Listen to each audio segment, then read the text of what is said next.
Hi, I'm Ginger Burr from Total Image Consultants, and I want to talk to you about storing your scarves. That's a big dark secret for a lot of people, myself included.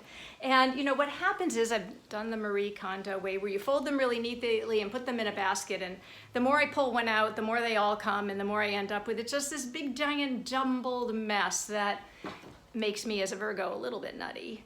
And so I also don't love, although it might work for some of you, I know you can buy these things that are circle, circle, circle, circle, and then rows of circles, and you tuck your scarves through it. Doesn't work for me because they overlap each other and I can't find them easily, and I pull one out and they all get tangled up or come out together, and again, makes me kind of nuts.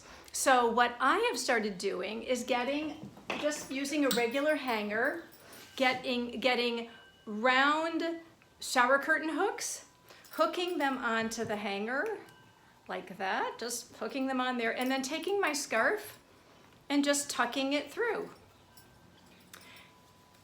And easier to do when I'm not having to hold on to 4 things. There we go. And then they all just hang neatly, they move. I can put as few or as many on here as I want to. They hang in my closet. I can find them easily. I can pull one off at a time, and I can see them all easily. For me, that makes a big difference. If something's out of sight, it's out of mind, or whatever's buried at the bottom of that basket isn't getting worn. I can tell you that right now. So I would love to hear what your favorite ways of storing scarves are. And if you give this a try, I'd love to hear how it works for you.